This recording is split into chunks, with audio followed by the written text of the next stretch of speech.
Welcome back, everybody. Welcome back. Welcome back. Welcome back to the Mind Dump Podcast. You know how people say, like, oh my God, his voice is so hot. His voice was so hot. His voice was so deep. I noticed that when I get excited, I go really high in my voice, or when I'm in public, or when I'm talking professionally, or when I'm talking to peers or someone in school, I'll make my voice higher to sound more like friendly. But really, this is how I talk. I don't really care half the time. I usually talk like this. But now when I get excited or something like that, I'll make my voice jump up to not seem as aggressive and so lackadaisical. Like, I don't care, but I genuinely don't care half the time. Like, this is where my voice resides. And that's not that deep. It's not. But it's just something I notice. Or when I wake up first thing in the morning, I'm like this right here. Like, yo. I had one of my friends call me. It was like 11 o'clock or 10 o'clock in the morning, and I don't wake up until like super late because I don't go to bed till like 5 in the morning.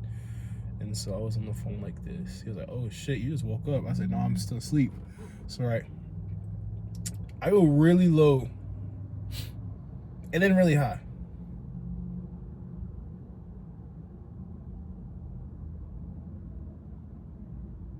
Also in stressful situations. And you guys know I have ADHD. I just do whatever I want. Unmedicated. I'm out here raw dogging this shit. Which I need to go to the doctor because I need to get medicine, actually. I really need to be medicated for school. Because I'm always stressing. Like, the most small things. One thing about living with ADHD, if you guys don't know, is like the smallest things stress us out. But the most like severe, like, oh shit, the house is on fire. We're not stressed out. Oh shit, someone just cut their leg open? Yeah, we're not stressed out. Oh shit, someone just got shot outside? Yeah, we're not stressed out. Oh, there's a tornado ripping through the city? We're not stressed out. But let me not be able to find a pencil. Let me forget where I put my car keys.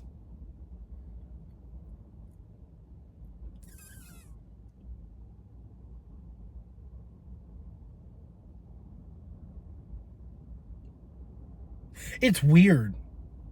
And I don't know how to explain it. I don't know what the reason for that is. Obviously, there's a dopamine, like, insufficiency in dopamine or whatever for people with ADHD. So our minds are always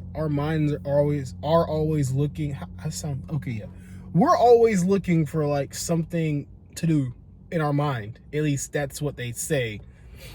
And there's other times where I just don't want to be messed with. But like they say, we're always looking for something to stimulate us, right? And so when I'm in like a stressful environment, I guess that's my stimulation. Like, I don't really get stressed. Oh shit, someone's dying. Okay. To me, it's like operating in chaos. We're really good at that, apparently. It's weird because living with ADHD, like, you genuinely operate opposite of the rest of the world. The rest of the world is taught, like, especially with media and news, when bad things happen, that's a crisis and you should panic. Calls for concern, right? Almost like they do old people. They tell old people bad information so they get nervous to make them act on their impulse and fear. Like on the news, right? It's like 2-3 hours straight of bad information. Oh man, this world's going to shit.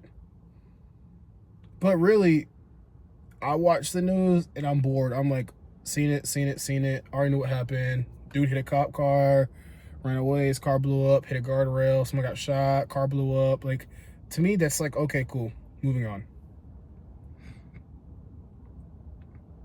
To others, that's like, oh my God, how could this happen? How could that happen? That could have been me. And I'm like, it probably should have been you. But it wasn't this time. Emphasis on the should. I just want you guys to know, if you're ever in your car, try taking your shoes off. Like, if you have not sat in your own car with your shoes off and just like put the seat back, you should try that.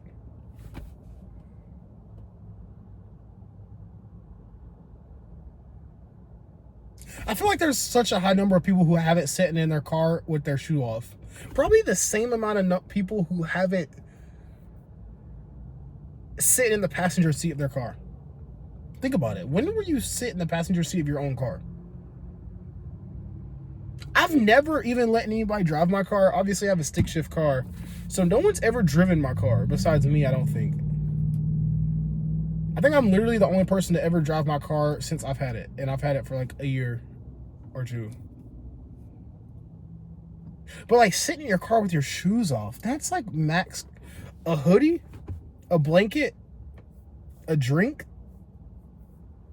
probably watching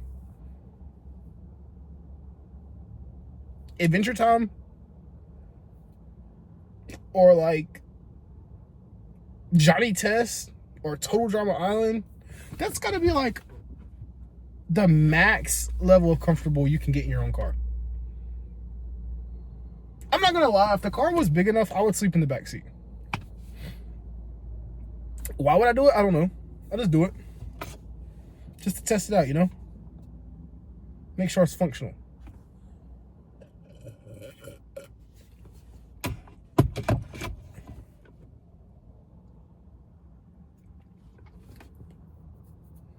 You know, I was watching Madeline Argy, because I watch her podcast, The Pretty Lonesome Podcast. I'm not gonna lie. I watch more female podcasters than I do men. Or maybe equal. Maybe I watch like 4 people. Madeline Argy's one of them. I'm not going to tell you guys all of everyone I watch because you're like, why do you watch these people? Don't worry about it, sweetheart. But like she was talking in one of her podcasts and she said something about dogs talking. Now she just posted this podcast last night. And it was something about dogs talking. Or animals talking. She was like if animals talk, that would freak her out, and parrots scare her. Obviously, parrots mimic. They kind of understand, kind of don't. They just mimic what they hear. I'm not sure about the parrot studies, but like, taking my shoes off. If we had talking animals, that I feel like we're missing out on life. Surely there's a universe where animals can talk.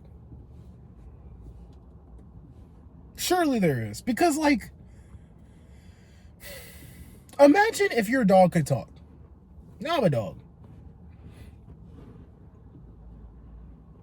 He just kind of looks at me.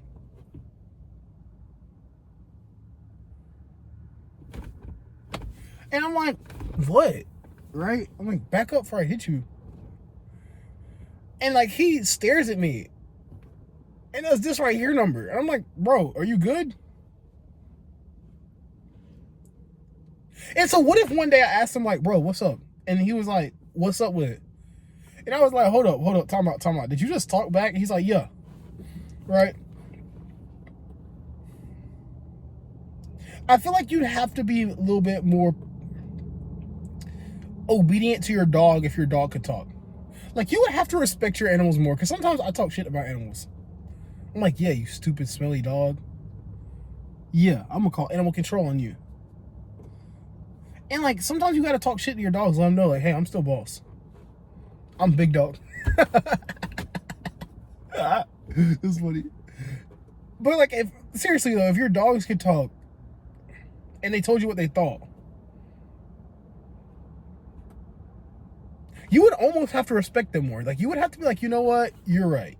You don't want to play today. Okay, cool. We don't have to play. Maybe you know more than I do. Maybe you're smarter than me. Because you can talk. Like, if a dog could tell you what it wanted at all times, you would pretty much be under the authority of the dog. Speaking of dogs talking, I walk past my cats like 5 times a day. And I didn't realize, because I'm still with my mom over Christmas break.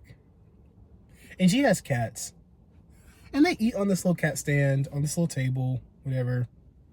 And I didn't realize, like, their food's there, their bowls, and they just kind of sit there on the table waiting to be fed when they're hungry. Well, I didn't realize that that's what they were waiting on. So I'm, like, going to the bathroom, taking a shower, get out the bathroom, walk to the kitchen a couple times, blah, blah, blah, blah. And then I walk back. I'm like, oh, these cats are like staring at me. Like, what do they want? And I look down. I'm like, oh, they're staring at their empty bowl. I'm like, bro, why didn't you just say something? I would have gave you food. But then if the cat would have said something like, hey, bro, I'm hungry, I would have been like, bro, what the hell?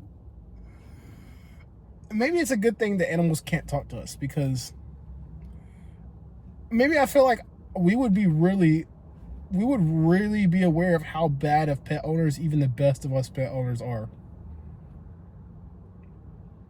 Like, genuinely, how many times a day do you think your animal is hungry and it just doesn't have food? Or it wants to go outside and can't. Or it wants to get out this cage and it can't. Surely there's like a ton of times where your animal wants to tell you like, hey, I want something different and I don't like what's going on. But it can't tell you because like it can't talk. So you're just a bad person pretty much to your animal and you don't even realize.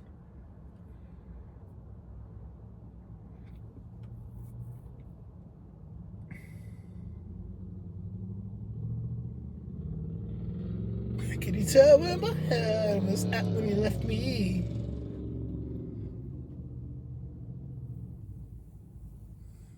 I did not say that right. I sung that wrong. When you found me.